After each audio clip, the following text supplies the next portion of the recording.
version of the HEROES Act that the House passed back in May. Tom was very pleased that it has $436 million in there for state, local, tribal governments, which was something that he had fought for. So we're expecting a vote this evening. I should give you a heads up, it might be called here while we're on the phone, but we should still have plenty of time with the congressman once he joins. So the hope is to get that passed this evening, and members will probably wrap up legislative business tomorrow before heading home to their districts for the October recess.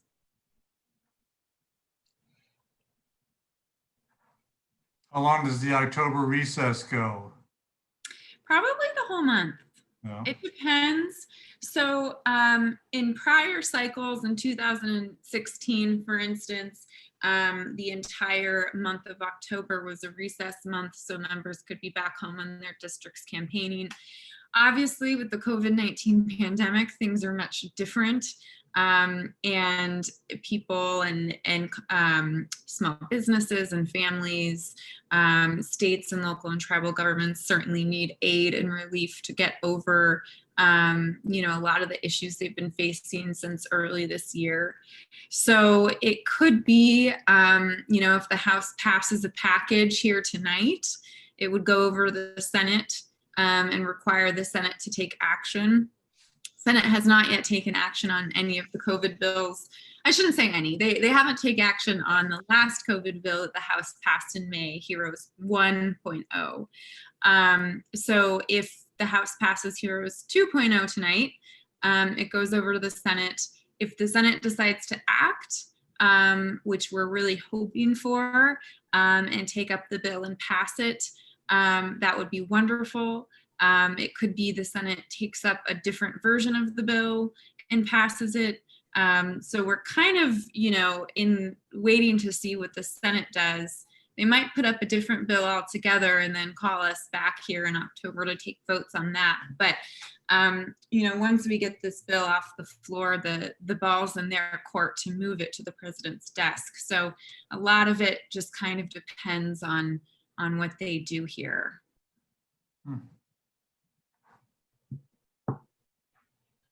So. Thank you. Of course, of course.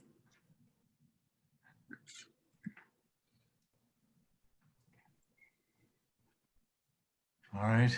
Two chamber people. How is business doing in Marana and Oro Valley right now? Are you seeing businesses staying afloat, or are you seeing issues with people trying to make up for, I guess, what they lost during the peak of the pandemic? Or how are things doing in general with the local economy down there?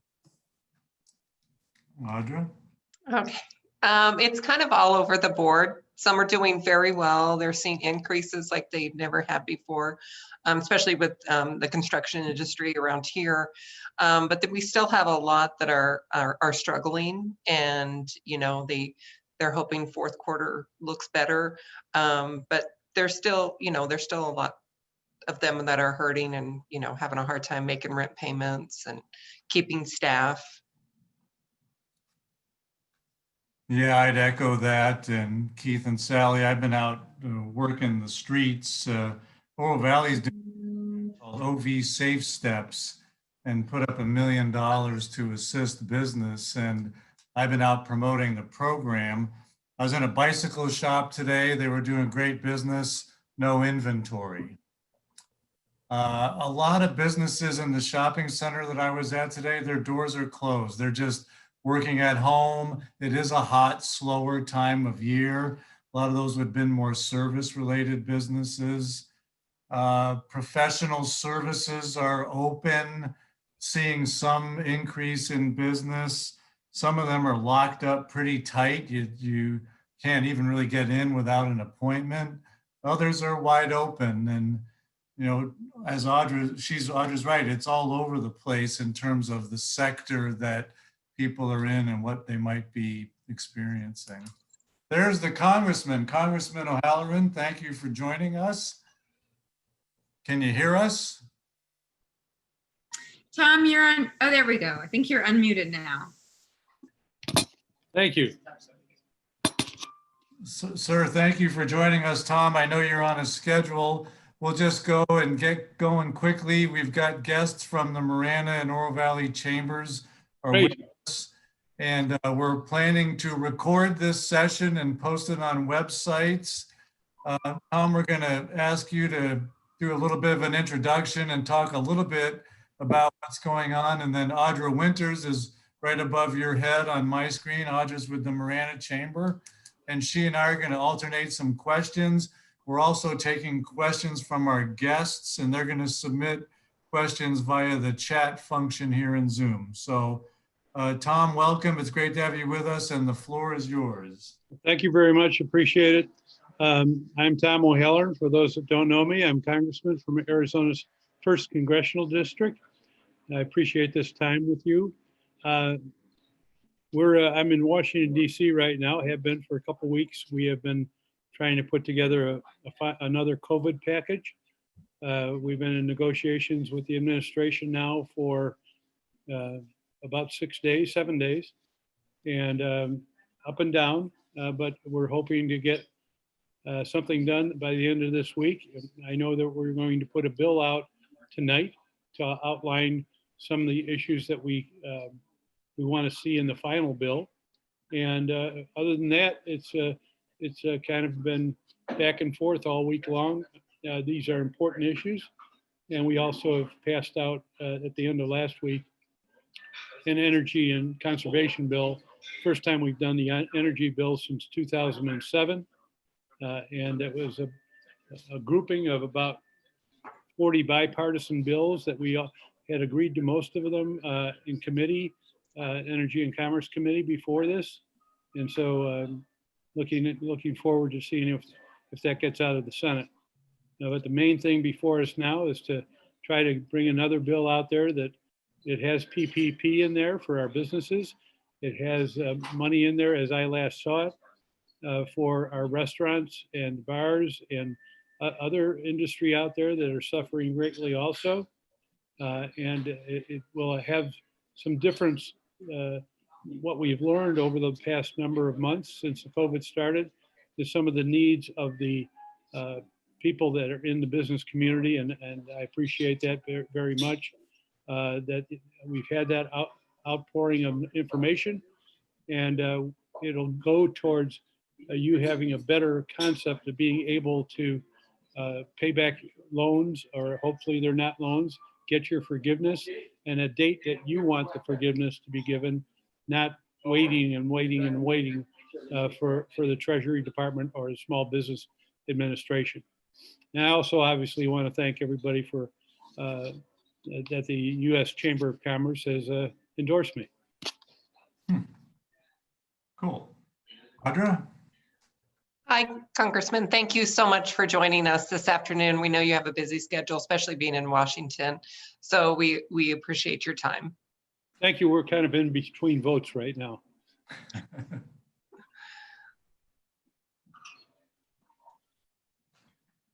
You have a question, Audra, you want to ask?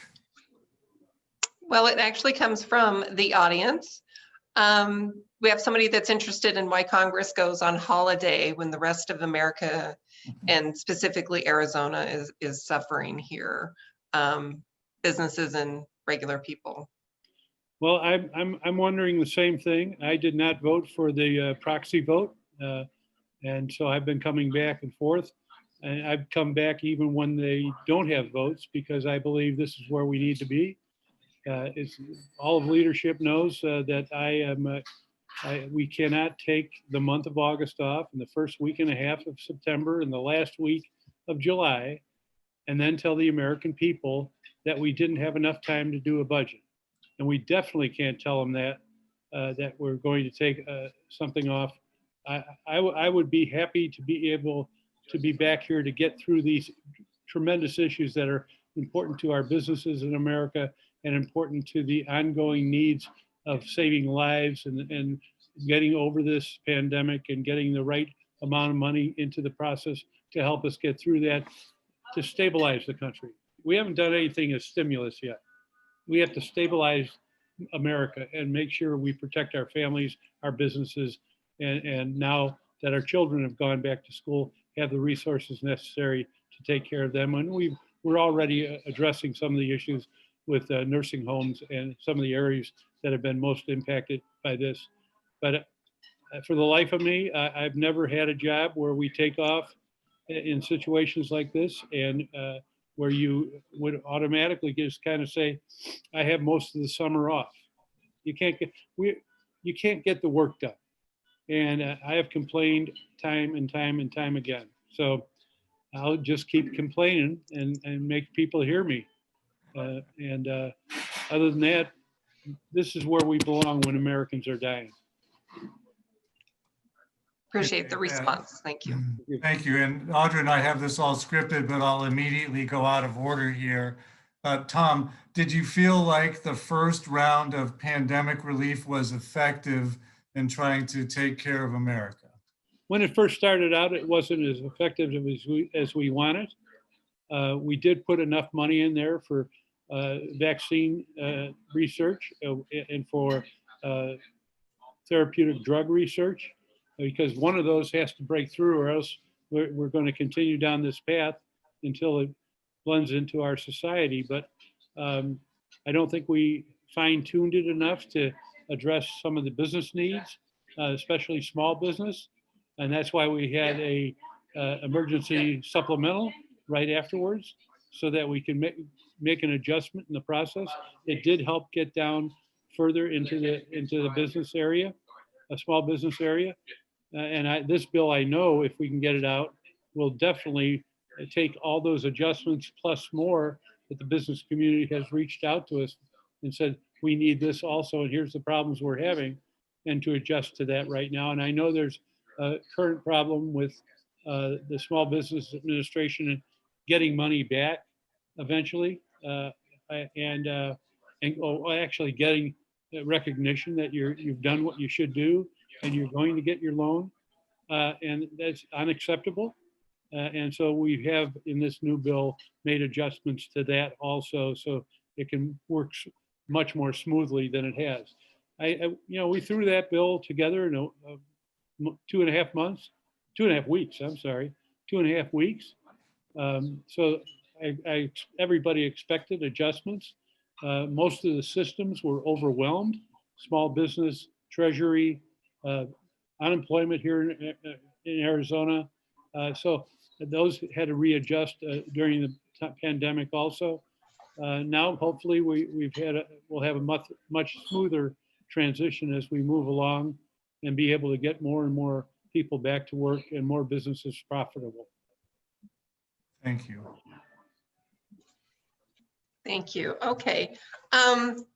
What are your top 3 spending priorities for the federal government, and what 3 areas might you consider less spending on? Well, obviously, one of the most important things in our government is to keep our country safe, and the military is part of that. I think we have to do some of the things that we've already started and complete those. And that is a audit on a yearly basis, reports back of the entire Defense Department. It's the first time they've ever done that. A review of the expenditures on an ongoing basis to see if their money is being spent correctly. But the other issues obviously is healthcare. How are we going to address the healthcare system going forward? We've learned a lot over this pandemic, and what is working for this scale of an issue. And so we have to take what we've learned and start to work on that, which we are already doing, by the way. And then economic development, and with that, for the District 1, it's one of the issues that I've been working on is broadband.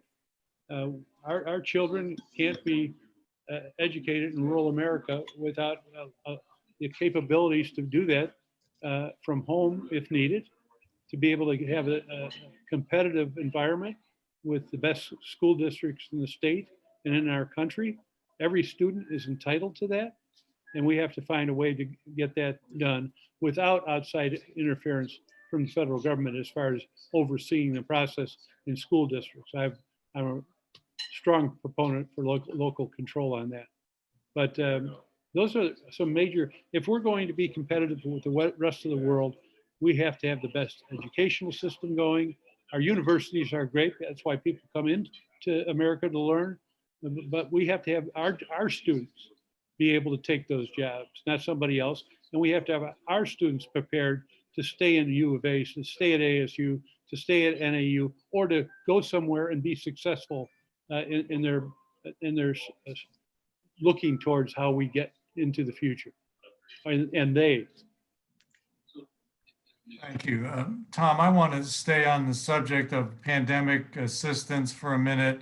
And I look at what we've done. We've spent trillions of dollars, and it's trillions of dollars that we don't have.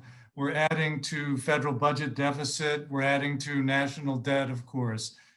How worried are you about that, and what should we be doing about it? Well, you have to be worried about federal debt load, and I don't think that there's an issue with it immediately, obviously, but this is about 0% on the loan that we're taking out. And so we're down as far as we can go. And if things were to get worse and interest rates would go up or some other process, if we don't keep, this money is being spent to keep our fellow Americans healthy, to overcome this terrible virus, to make sure we can keep open as many businesses that we can and our educational systems, and to make sure that the workers that have not been employed are able to find a way of sustaining their life throughout this process. And that's part of the debate we're having now. How much should that be? And how do we address the entire process? See, if we were not to be doing what we're doing and investing and stabilizing our country, people would be massively being thrown out of apartments, their homes. The cost to our government would be an ongoing expense. It wouldn't be saying, the pandemic's over with and everything's fine. Even at this level, we're going to have millions and millions of people unemployed, far more. And so if we don't stabilize it, this is an investment that we just have to make in order to get that stability out into the system. And I think part of it has helped our local businesses, especially, stay in business where they can, because there's money within the system to help out people buy food or now go to a restaurant and sit outside, hopefully, but we'll see where that goes over the winter months. But for the most part, this has gone into the right locations. We can always talk about, was it too much or too little? I can tell you this, the current CARES Act is a bipartisan act. Every one of those 4 bills were bipartisan. So when you get agreement like that from the bulk of Congress, we're all worried. We should be, but we're also concerned the direction this virus can take us. And competitively, we have to think of that where we come out, and we want to be as competitive with the rest of the world as we can. Appreciate that. Audra? And I just wanted to touch a little bit about education, because, so many of our students right now are still doing virtual. The parents can't go back to work because they have to be there to be the teachers. Where do you see, the federal government playing their part in that, in education? We're trying to do that right now. I mean, we learned from the first CARES Act that we didn't have enough hotspots out there to help with that. So we're putting many more hotspots out in this current bill that we're working on. And the other thing is we've learned that we need to address some of the disparities in the school systems, but most importantly, that there are many children, whether they're in urban centers or on a tribal land that is spacious, they can't afford to get the type of broadband that's needed for this type of a learning structure.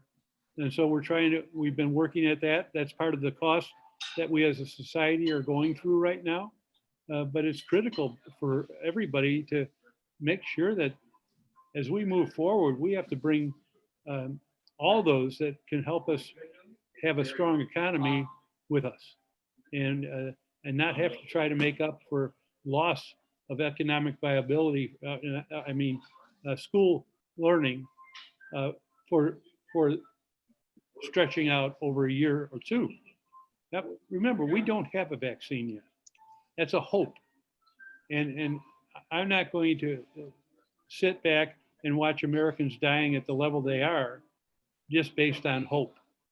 And so that's why we have to address it so strongly. Thank you. Thank you. Congressman, one of our guests has written a sentence that says this: I feel the country is in a moment of existential threat we have not seen in my lifetime. How do we as citizens try to sort through the anger that has been fomented in this current era? Well, as most people that know my record, I have a record of bringing people together.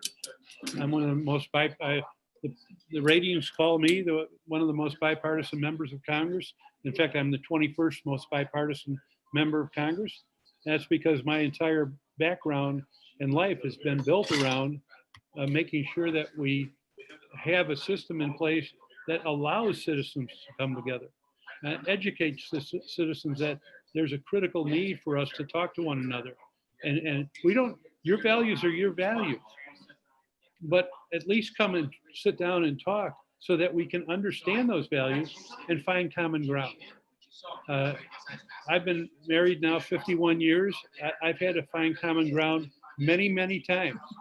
I've been a businessman, and I know that if we go out and try to do something without talking to your workforce and adapting to the structure around you and understanding the challenges and knowing what you need to do and why you need to come together to do it. Those are critical issues. And right now, that's one of the things we need to overcome.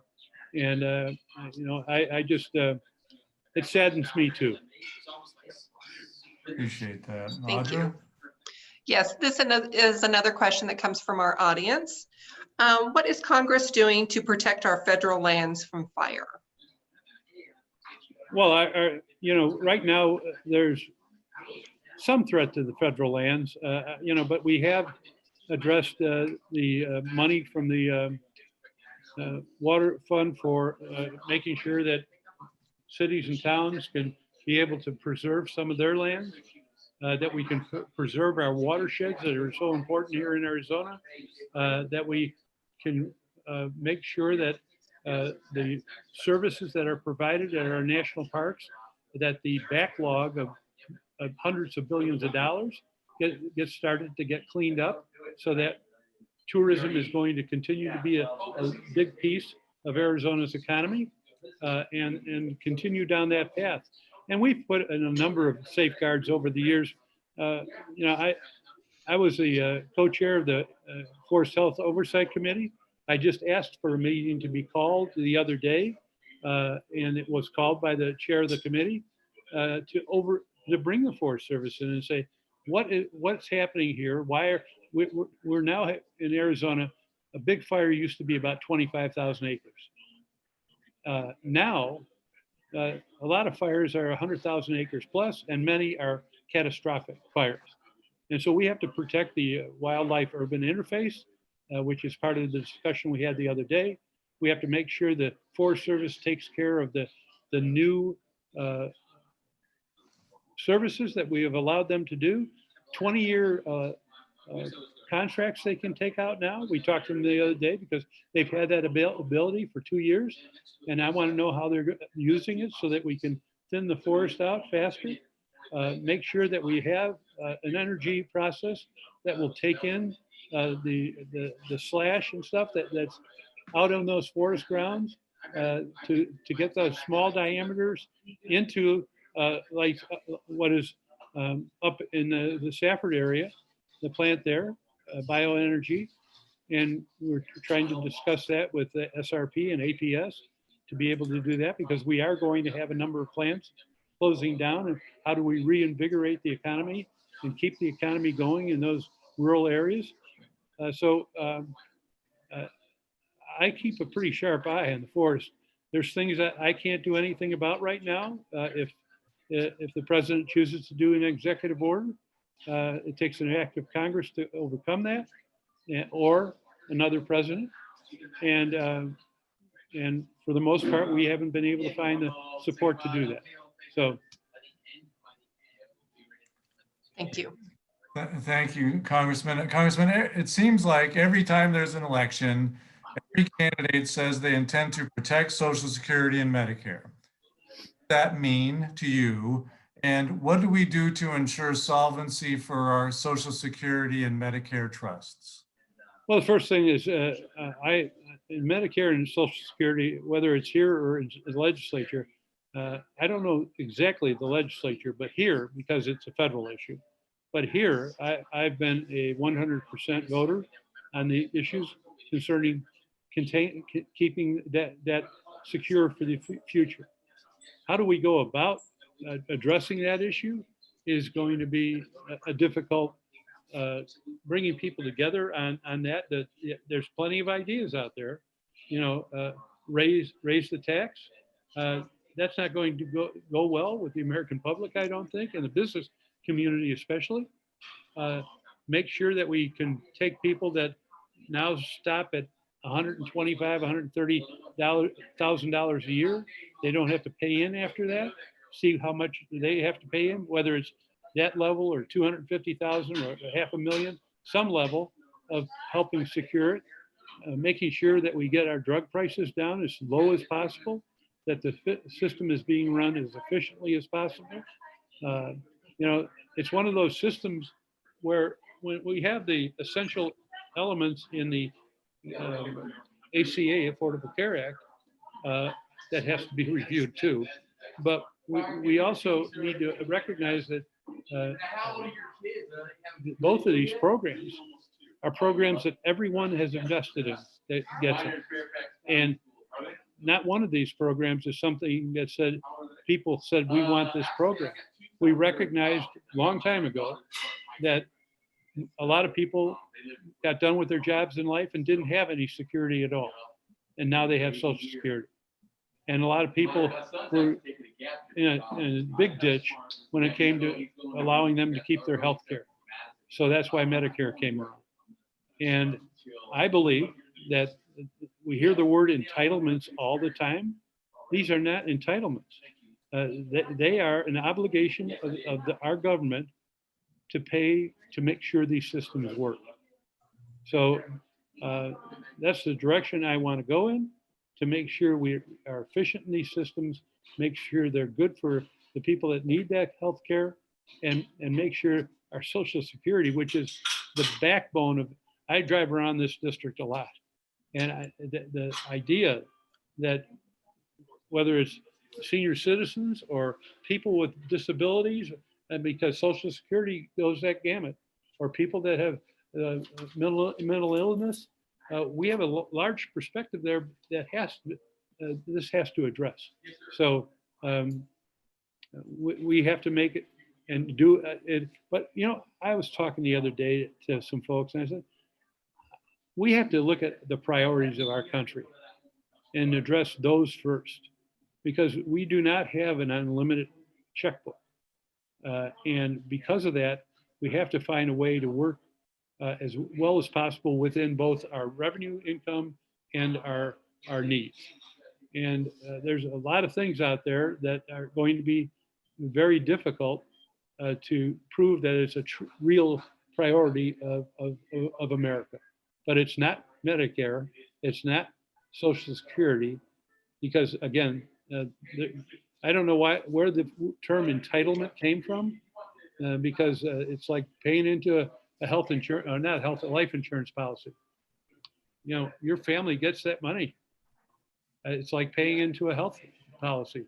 When you're all done, with your health from your business, which are very, very little, very small amount compared to the days of the past, we need that backstop because people still have to live. And they're either going to live without the ability to go to a private practitioner for preventative health care. They're going to be going to emergency rooms more. The costs are going to go up more. And we all recognize that we have to try to shrink the cost of healthcare. It's not double CPI, it's triple CPI, and sometimes more.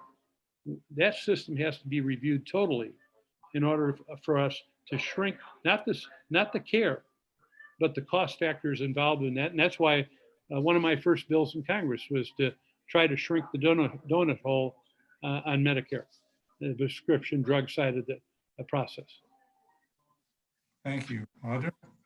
Yeah, okay, so we're getting a little close to time. Are you okay staying on or? Until they tell me that I have to go vote. Okay, great.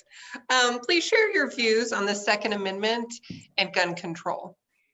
Well, I have guns. I believe in the Second Amendment rights. I believe that I did vote for the background check. I think it's important that the people that have guns are ones that know within our society what that you have a certain responsibility, and they are not to be used to commit felonies or to have domestic disturbances where you're threatening people. And definitely folks with mental illness and some of the other issues, there's no reason. Now, taking things away permanently, that's a different process. But, I was for the bump stock bill because it took me a second and a half when I started hearing on television, when I started hearing those shots. And, I'm a former law enforcement officer, and that sound was not the sound of a semi-automatic. It was a semi-automatic, but it allowed, because of the bump stock, a higher rate of use of getting those bullets out into that field and killing 50 some people. But again, we have to work within our mental health system to overcome. And I want to make this statement clear. Not everybody that has a mental illness is dangerous, but we have to recognize that within our system. And we just don't have enough doctors and therapists to be able to address that right now. Thank you. Thank you, Congressman. You've got an extremely diverse district going from the Utah state line all the way here to suburban Tucson. Sir, are there different issues and priorities that you see in this part of the district as compared to up north? Well, they're all different. I also go to just outside Kingman and up under Chandler and have a few blocks into Chandler. So it's 54% of the land mass of Arizona. And that's hard. So the Oro Valley, Marana area, Marana has some of that great farming land that they're using well. And whatever happens in the future, that happens in the future. We'll continue to try to protect their water supplies. Oro Valley is more and more looking like a tech center, a tech hub, and obviously a retirement community also. But we need to acknowledge that. And I know in speaking to the mayor and some of the council members from time to time, and some of the ideas and concepts that they want to do, they're looking out into the future for Oro Valley and how to adjust to the changing economy and bring more tech in, bring more medical care in. We understand also that the base of a lot of the employees of Raytheon and Boeing and some of the other plants that are down there, Boeing's just down the road the other way, but people work at Boeing. And those thousands and thousands of jobs need to be protected so they don't move out of this state. And we also need to make sure that they get, those are higher wages than we see across a lot of the state. So we want these types of companies to stay here and be able to grow here. And Raytheon has done a great job of that. And so Boeing came in and General Dynamics is here. But other companies, the Coolidge is having a truck being built there, electric. Casa Grande has a electric car facility being built as we talk. And, you know, this is a regional issue. And so I'm looking, I think it's places like Oro Valley and Marana in the Tucson area, they're looking at a bright future once we get through this. And so, and I'll help in any way I can. Appreciate that. Excellent, thank you. And we're still getting questions in from our audience, so we appreciate you sending questions in. Thank you. Here is another one. You talk about healthcare being too expensive. Are you in favor of reappealing and replacing the ACA in order to lower the cost? Well, I think you know, we have to understand what the cost drivers are, and I think most people understand that there's certain elements within the ACA that pre-existing conditions, women's health care, mental health, Indian health is within the ACA, and so tribal health issues. So there's a broad spectrum, and we have to be able to identify, again, what's needed and what's not to provide health care. But some of the main cost drivers are because of those issues I just spoke of. One of the highest cost structures of anything is the pre-existing conditions. Now, before Obamacare, or whatever you want to call it, the Affordable Care Act, before that, pre-existing conditions, you were in trouble right away. Your rates would go up, or you were unaccepted by health plans. Now that's different now, and women's health care was not at the level, and mental health care, which is part of Affordable Care Act, also has been, we've tried to address parity for ages with insurance companies to get that.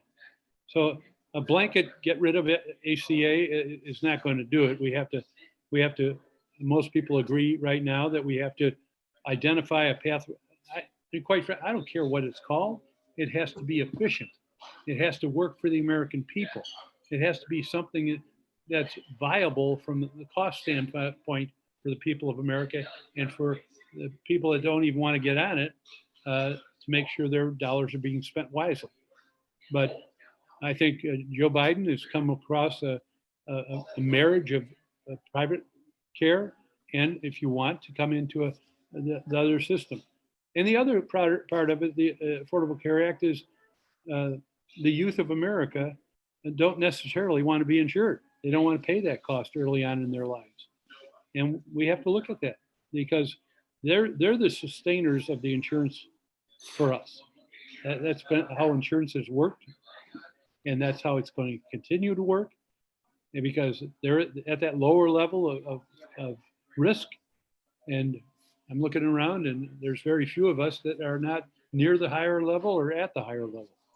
And, you know, so that's going to have to be a discussion over time, how to get there. Thank you. Appreciate that. Congressman, we sure appreciate your time, and our guests as well. We're going to wrap it up here. I'd like to ask a question, sort of a conclusive question. Sir, without any reference to your opponent, why should someone vote for you? Well, I wouldn't say anything bad about my opponent anyway. I just have never done that in a campaign. I would compare us, but my record is available to anybody. It's on. You can go to my website, and all my votes are there. My history of working on business issues, on health issues, on most of the issues that are pertinent to this district. I've been an active participant in trying to find solutions. I work with people. I don't look out there and say, you know, I'm not going to work with this person because of their party. We're all Americans. And my district, I represent everybody. I don't look at this as a process where, well, because I'm a Democrat, I'm going to only pay attention to Democratic issues. We can't do that. We have to be able to walk across the aisle or walk into any meeting in the district, no matter what group it is, to be able to discuss the issues with them. That's what I'm paid to do, represent people, not political parties. Appreciate that. Audra says we have another question. You want to do that, Audra? Yeah, let me get it through here. How about I'll just read it real quick. That might be easier. Okay, thank you, Kristen. There is strong support for covering pre-existing conditions that will be in any replacement. Mhm. Trump has executed an executive order to cover it. There is a GOP bill pending for a year that would require coverage of pre-existing conditions. Is that correct? Well, the general, how to say this? What the president signed is not law. And so it's law while he's in office. It's a regulatory environment while he's in office, but it's not as extensive as the Affordable Care Act that we have as far as pre-existing conditions issues. And, you know, we know that we're going to have to address this issue as soon as who's ever elected is elected, because it's one of the core, it's a sixth of our economy. It's one of the core elements that we have to address day in and day out.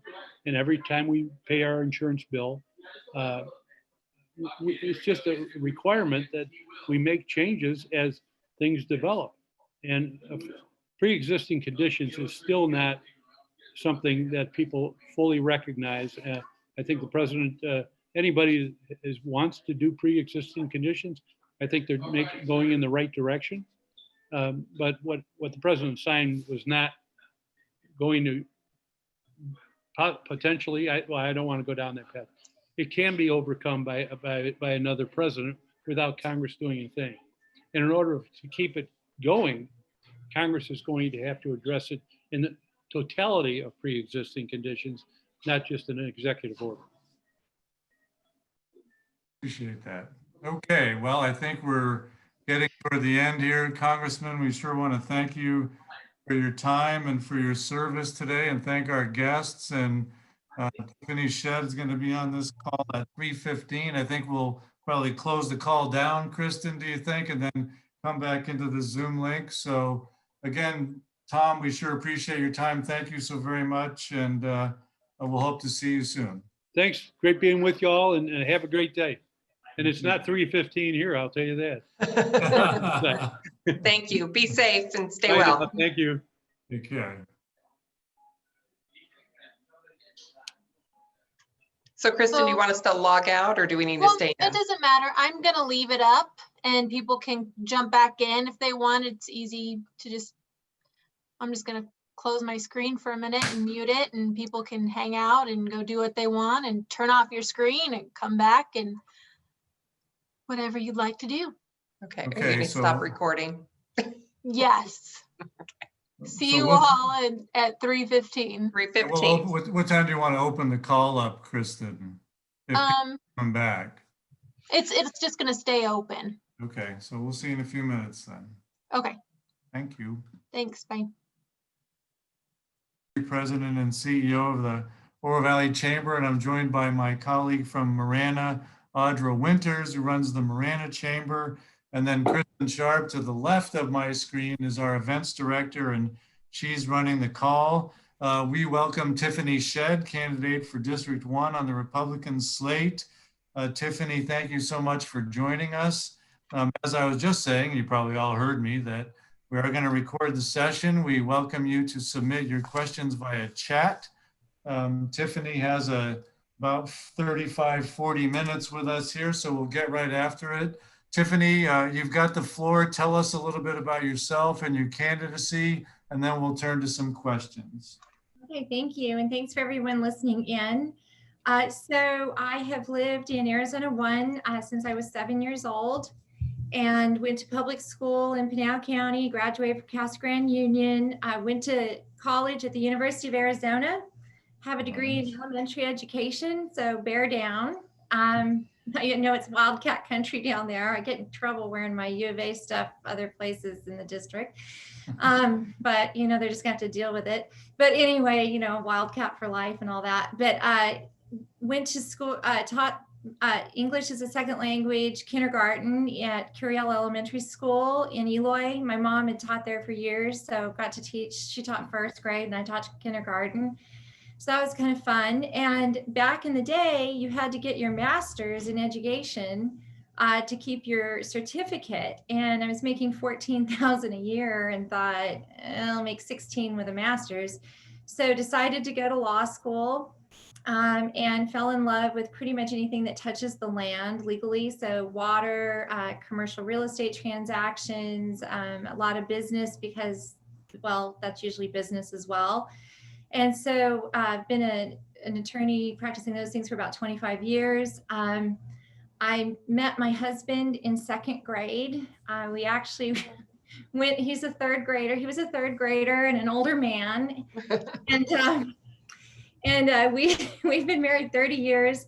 We actually went to school in a one-room schoolhouse in Toltec that's now the Santa Cruz Historic Museum, which makes me feel kind of old. But anyway, he's a fourth generation farmer, and I've been farming with him, an active partner in that farm, marketing, making decisions about crops, you name it, financing for 30 years. We also own a couple of small businesses that have nothing to do with agriculture, a car wash, a golf cart storage business, a U-Haul dealership. So, you know, your typical Arizona One kind of family-owned businesses.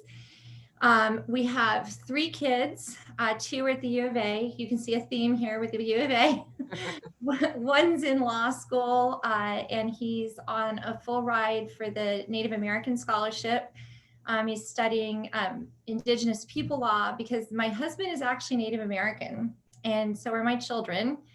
And they're Muskogee Creek, which is kind of a unique perspective because they've gone to Indian Health Services out in Sackatoon.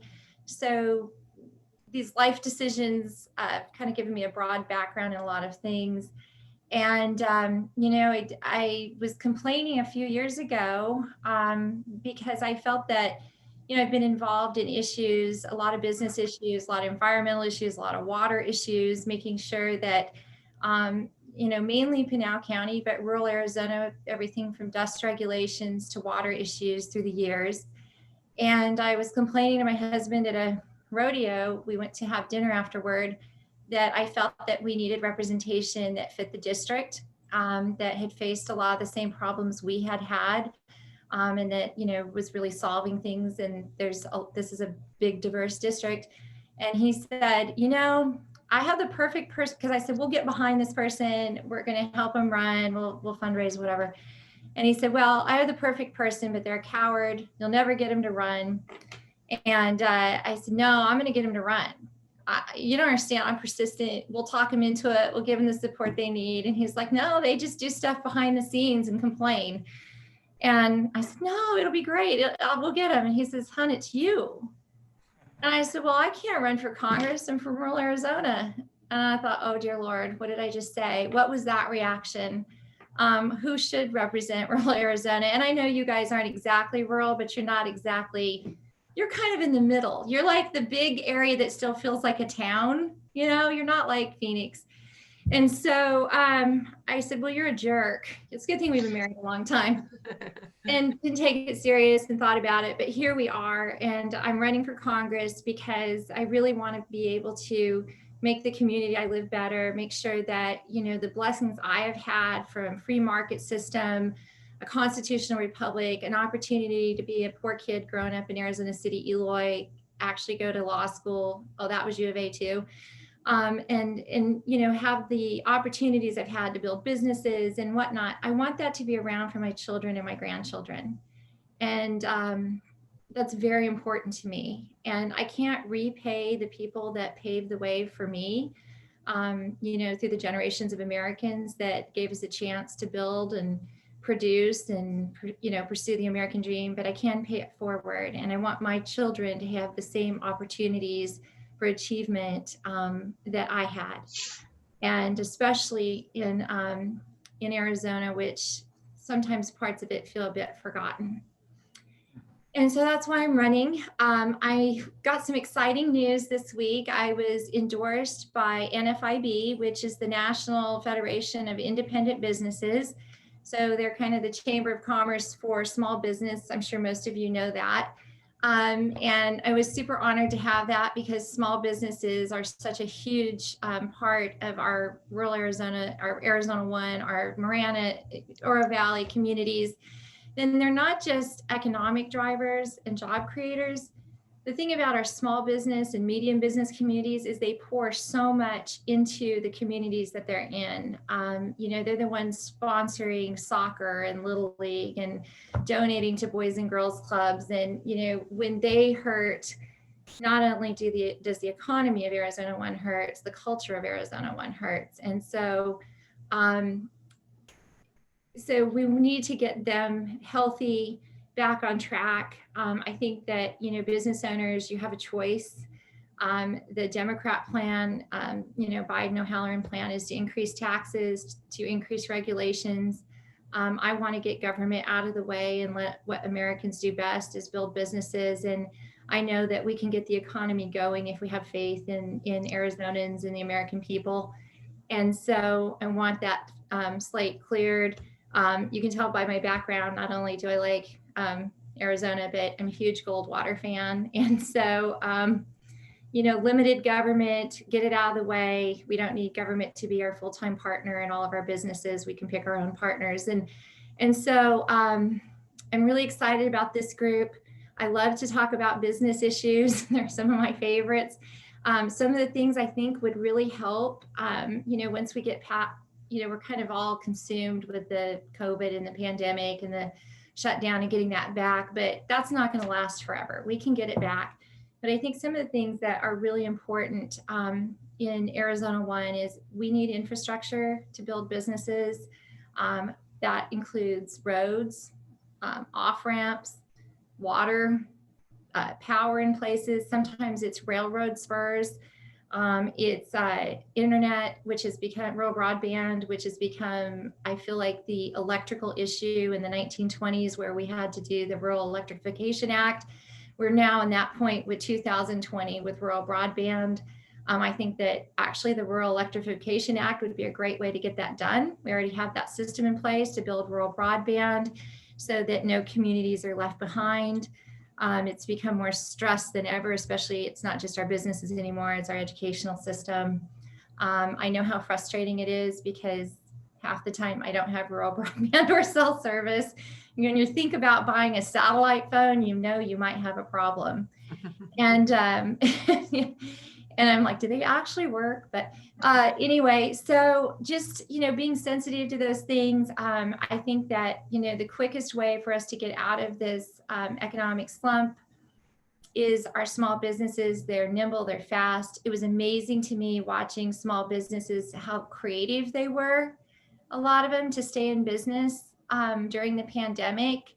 And we were trying to support our local businesses. There's a restaurant that I love and I didn't want them to go out of business again. I think I have like 6 dozen tamales in my freezer because I kept buying them because I just for takeout because I didn't want them to go under. So we kind of overdid it. But I'm just going to open it up to questions. And that way I'm telling you what you actually want to know. And we'll give it a whirl. Great. Thank you, Tiffany, for sharing so much about you, especially as someone new coming in and not familiar with our area. So we really appreciate you taking the time and sharing your passions with us. We did ask questions or ask for questions from the audience. So I'm going to start out with one that was from the audience. So as you know, Congress is getting ready to go on another, basically a vacation for the month of October. And they've been off pretty much all summer. What are your feelings about that? Why should Congress get so many holidays when there's so many Arizonans and Americans suffering, and especially businesses? I have no idea why they should get so many holidays.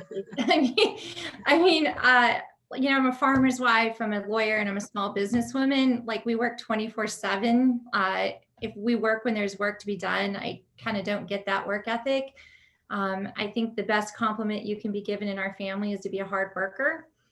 That is the ultimate compliment, that someone's a hard worker. You know, it's unacceptable that the last thing that was done was in May with the CARES Act that gave any relief to the American people, businesses. And sorry, my phone thing was dinging and that makes me crazy. Let me turn it off. Okay. So it's unacceptable that they haven't been able to come up with a solution. But I'll tell you, Nancy Pelosi and Tom O'Halleran, who is agreeing with her and voting with her on these things, they've put up, instead of things that actually would help Arizonans and Americans, basically a socialist progressive wish list, in my opinion. Things that $1,200 to direct payments to illegal aliens, things that have literally other things that are just strange and have nothing to do with actually providing relief. And what I would really like to see Congress do is look at where people are hurting. And if I was the Congresswoman for Arizona right now, I would be advocating, some of our industries are bouncing back, and they're in a pretty good shape. But we have some, especially like in our tourism sectors, that they miss their season. Like they're going to go a year without income. They have, whether they're vendors for events and event venues, because we are such a tourism state, people like that are really, really hurting. Some of our restaurants, they're doing better, but they still haven't recovered, basically a shutdown for months. And so, I think we need to look at who's really hurting and try to get them through, go ahead and extend the Paycheck Protection Program. I know that helped a lot of people, although I will say when that came out, I was super excited and actually filled out the paperwork just so I would know what that looked like. And it was a bit of a nightmare. It wasn't as simple as you would think. We actually didn't turn it in, and I didn't because we were fine. We were an essential business, but I wanted to know what people were going through. We did a number of town halls with congressmen that are on that committee, just trying to get information to people and answer their questions, which was really well received. People were desperate all over Arizona for information. But I just think it's completely unacceptable to use this for politics right now and not literally just target the industries that are hurting. Arizona is a bit unique because of our weather, our tourism, it is what it is. We need to be advocating for that. We're starting to see so much fallout, whether it's loss of jobs, loss of insurance because of it, people not being able to pay their rent. It's spiraling and rippling at this point. And so we need to safely get the economy open. Like we, of course, want to protect the vulnerable, but we need to move and get the economy open, job creators creating, and we need to give a boost to those who are losing everything and struggling through no fault of their own. If there was ever a time for a rescue, this is it. And these are the people that paid the taxes to do that, by the way, as your business owners. Thank you. Thanks, Tiffany. And I've got a multi-pronged question about the CARES Act. First of all, did you think that it was effective? Well, I think parts of it were effective. I think a lot of it was effective. I think that, like I said, the Paycheck Protection Program, I think really did. I've heard both ways. Some people it absolutely saved. I know I've got some people who had labor intensive things up in like the Sedona area and whatnot, that they would have lost their business without it and were managed to get it. Obviously, they needed to refine that a bit because there were businesses that probably shouldn't have gotten it. It wasn't intended for, that were fine. The Small Business Administration was not geared to handle that much of a onslaught. But again, I don't know what, we really couldn't expect that to happen. So I guess they were doing the best that they could. I think it was the best we could do at the time. At least we got it passed. Both the Democrats and the Republicans signed on to it. There's always compromise as Republican. There are parts I, don't care for, but at least we delivered some relief to the American people. Thank you. So then I follow up as there are some conversations about a second CARES Act of sorts. There are things that you would be supportive of, other things not so sure. Could you talk about what you want to see there? Well, the things I'm not supportive of is using it to push a progressive socialist agenda. I'm just going to be blunt. It cannot be a Nancy Pelosi wish list. I'm dead set against that. I'm not okay with handing $1,200 direct stimulus checks to people who are not in this country legally. That should be reserved for Americans. We need to dial back and make sure that there's provisions in there so we're not seeing fraud or, tons of money going to people who really don't need it. But we definitely have industries that do. We don't want our airlines to completely crumble so that we don't have that infrastructure going forward. I think eventually we would all like to fly places more often again. Like I said, we have certain industries unique to Arizona, tourism, things that are like, people that, like, even as strange as this is, we have the largest carnival owner in Arizona, one that does carnivals all over. Well, all of that has been shut down and you miss a season, and it's not like you can just go back to work that week. Some of the people that do things for like spring training with baseball, that's gone.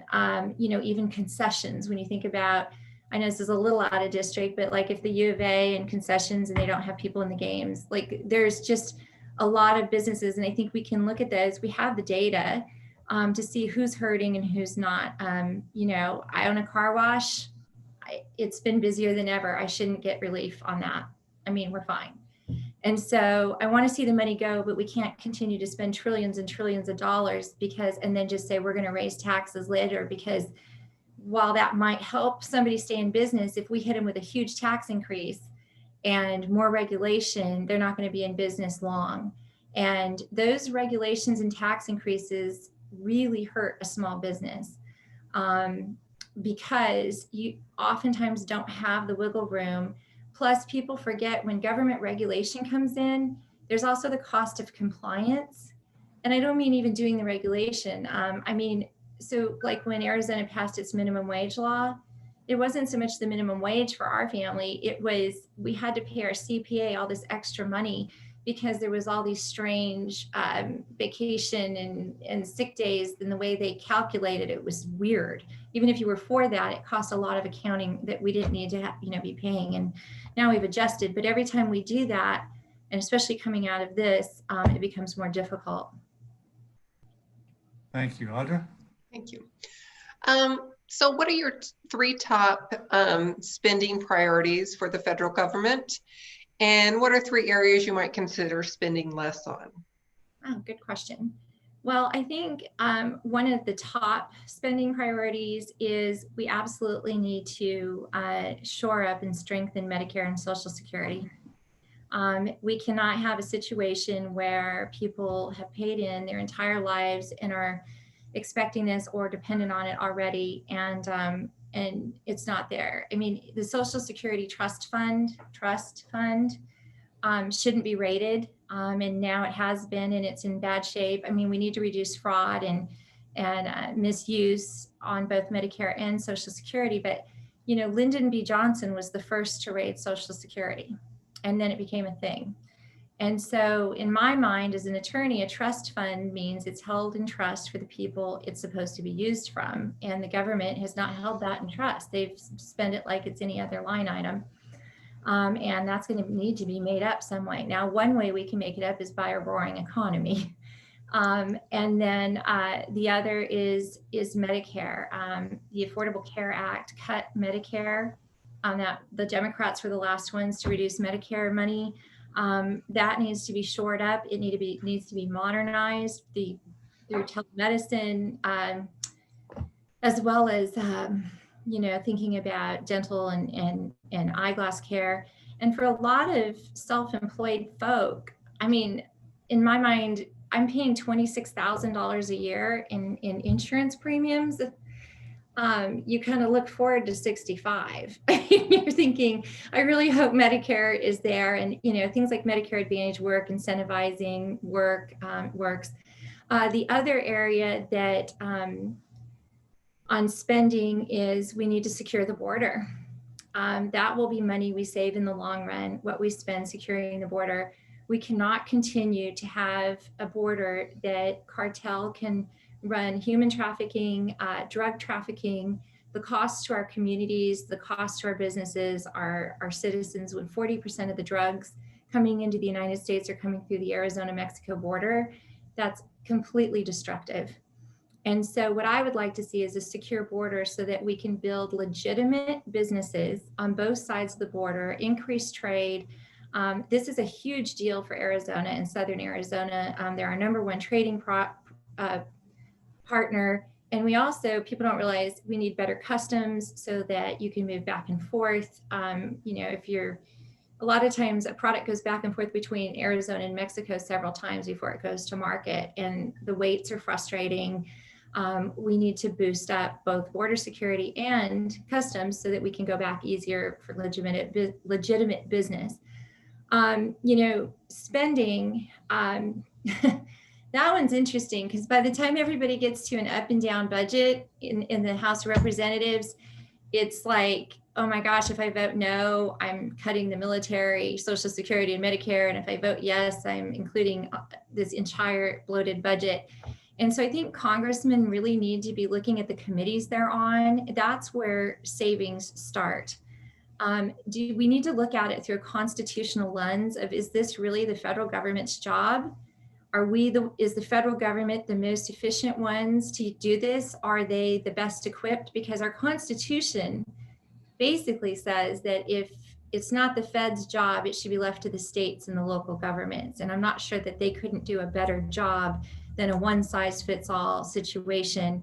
And then you have the Feds taking their cut off the money, the state, and then the local. I mean, there's a huge difference. I mean, just in Arizona 1, which is almost like running for a continent, not a congressional district, with the amount of diversity, there's a huge difference between Fort Defiance, Window Rock, Sedona, and Marana, Oro Valley, or even Superior.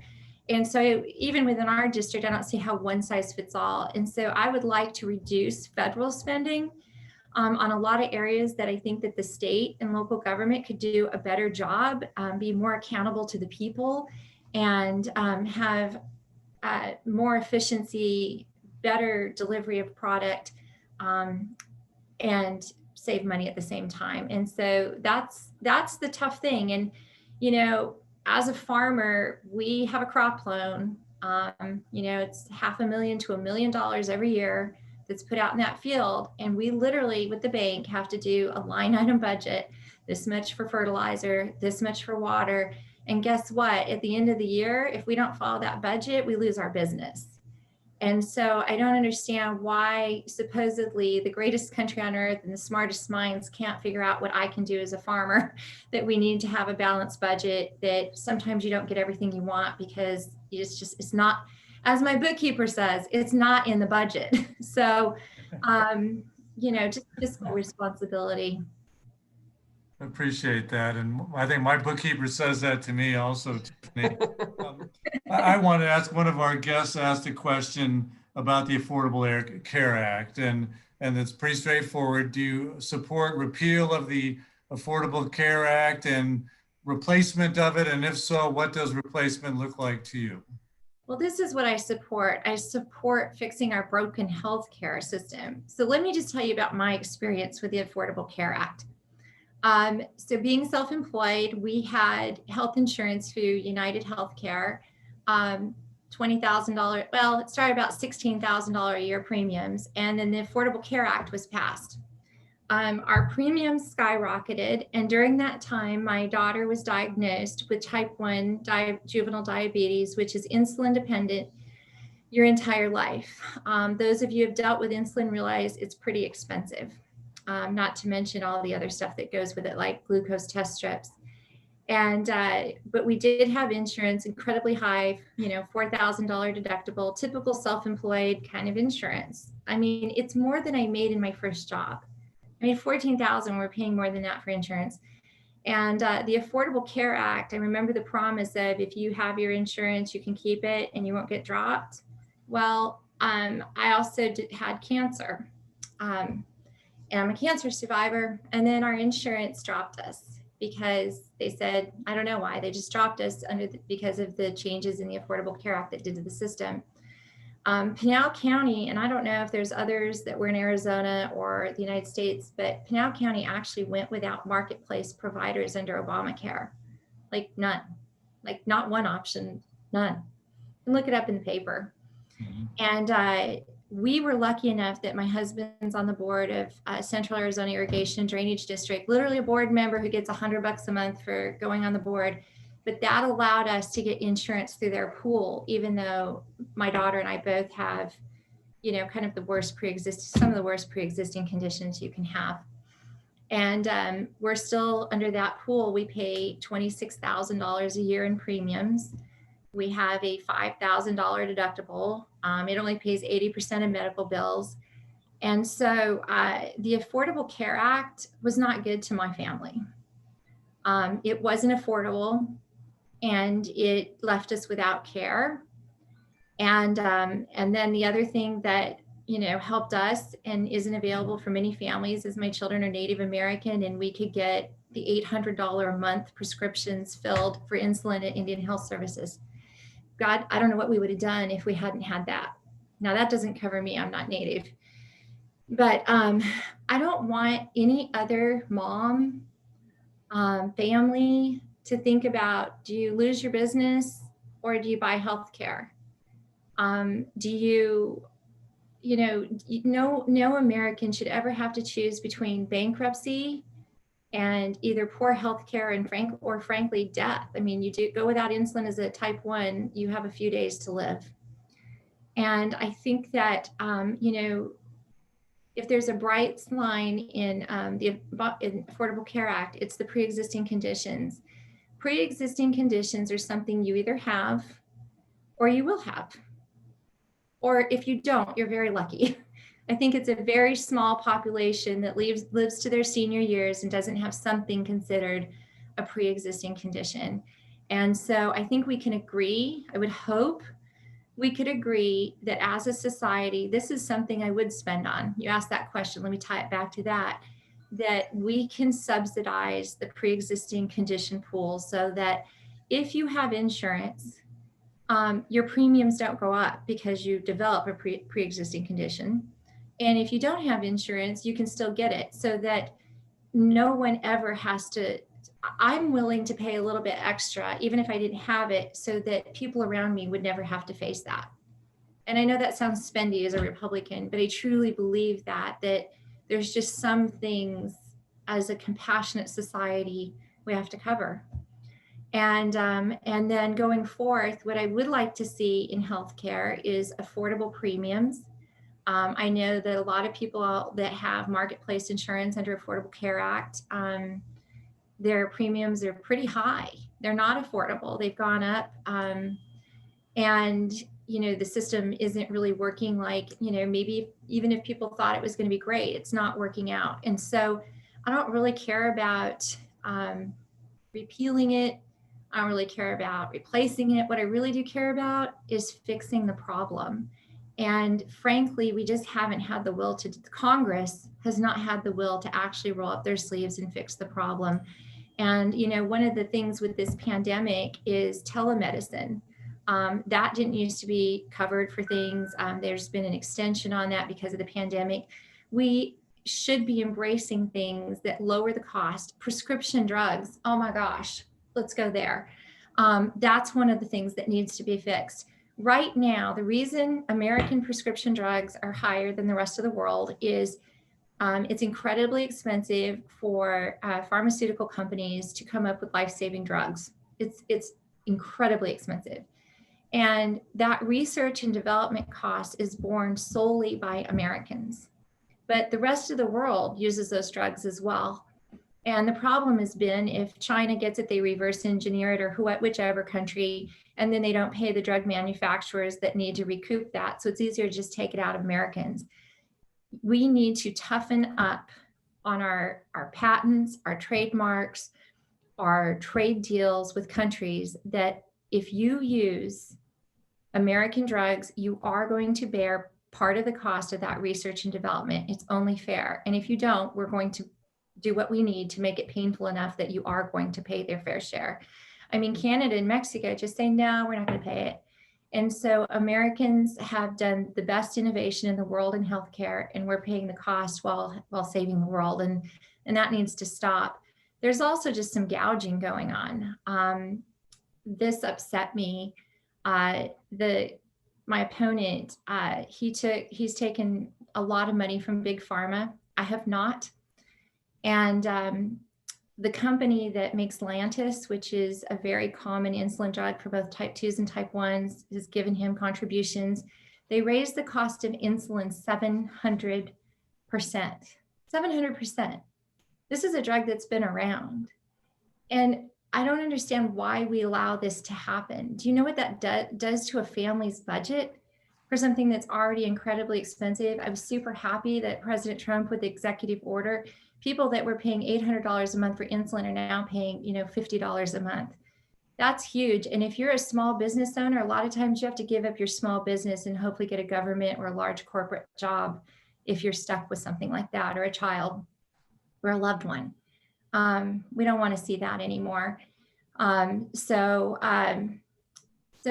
long answer short, we need to do what's best to get competition in the marketplace, return medical care between doctors and patients, not have Medicare for all with Washington bureaucrats deciding what's best for us, lower the cost of prescription drugs, use technology, eliminate fraud, and really roll up our sleeves and do these things so that we have the best healthcare system in the world. It's within our grasp and it's affordable. Thanks, Tiff. I know we're going to run out of time. Audrey, go ahead. Okay. So you talked a lot about healthcare and the cost of the drugs and so forth.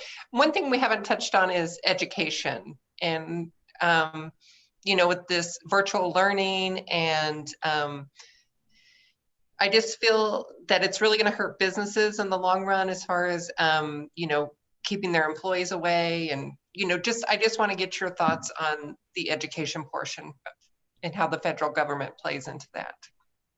Well, I do have a lot of thoughts on education. Number one, the federal government has taken more and more control over education from the states and from local areas, to the point that we've got a one-size-fits-all system in a lot of cases that doesn't necessarily fit the communities. And what has suffered is we're no longer preparing the next generation for job markets, whether that's welding, whether that's electricians, whether it's different in each community. Each community has, some communities need people that are in computer science and others need heavy equipment drivers. And we've kind of funneled everybody to this college education, which may not always, it's fine, but it's not the only way to go.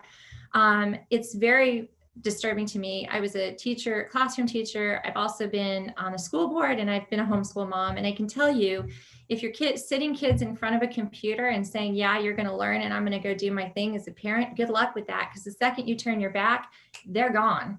I mean, they're children. That's what they do. They're kids. They don't want to do that. And so, we need to open our schools up again. We need to do so safely. We've got teachers that have, that are vulnerable. We also have students that have vulnerable conditions, and we can work that out so that they're doing school in a safe manner, whether that's, for lack of a better word, Zoom school. I mean, we were calling it the University of Arizona because my kids were home doing the University of Arizona online. But the kids that aren't at risk, as we've learned more about this, and the teachers that want to go back, I wouldn't mandate this for somebody, but we need to get our kids back in school and learning. And, I worry that we're starting to have other issues besides just COVID. I taught in a pretty underprivileged school district. And sometimes the only place kids' abuse is noticed, or there's meals or regularity is school. You've got parents who are paying a huge amount of childcare. So they put their kids in Boys and Girls Club, not knocking them at all. They're a great solution, or daycare providers, but I don't see that they're any safer there than they would be in a classroom that was managed. And so it's draining our businesses. It's draining family resources, financial stress. And so that might be another part of the CARES Act to fund, to shore up our school districts to be able to do the things they do. But I don't want to see a federal mandate, because frankly, the Navajo Nation and their COVID issues, which are horrendous, are much different than what's going on perhaps in Casa Grande or Marana, where we're not seeing the numbers that we're seeing. And so I truly believe local is best, and our local school boards, our local school districts have the elasticity to move. The federal government, until we get through this black swan event, needs to do whatever they can do, not to restrict them, but to give them, whether it's financial or regulatory elasticity, to do what's best for their communities. And I truly believe our kids need to learn. They need to be around other kids. They need to, our parents who rely on that for childcare, even though that's not the school's job, frankly, that is a fact, need to have certainty of when they're going to go back to the degree we can. It's not just looking at one issue of COVID. We're creating other problems, and those need to be considered, including mental health of our children. Tiff, I think you got to go, so we'll go real quick. Without any reference to your opponent, why should our guests vote for you for their next congressional representative? Because I have faced the same problems you have. I live them every day. I believe that, no one taught you how to be a business owner, not really. You kind of got to figure it out on your own. And I think that that's where you really learn how the world works. And there's nobody that is more dedicated to Arizona, has spent a lifetime in Arizona, and cares more about to make sure that this part of Arizona has great economic opportunities, great educational opportunities, and isn't left behind. We can no longer be the last to rise up economically and the first to fall. We need a strong advocate. We also need somebody that has the water background to make sure without water, that will ensure the next 60 years of prosperity for Arizona. We're running on our forefathers with the Central Arizona Project, the SRP system, but we're not looking at that anymore. We've forgotten. We've done it so well. You turn on the faucet and there's water, but business community needs the certainty of, making sure we're looking for Arizona's water future, not just for a couple winners and losers, but for the entire state. That's key to our economic development. And so I would like to humbly ask you for your support and your vote. And I hate to run, but live radio is unforgiving. Tiffany Shedd, candidate for District 1, thank you so much for giving us your time. I want to thank our guests. I want to thank my colleague Audra from the Marana Chamber, as well as Kristen Sharp, and all of you for being here. Make sure you vote. That's the big thing on November 3rd. Exactly. Take care. Thank you, everyone. Be safe. Stay healthy. Thank you all. Have a great evening. We'll post the video.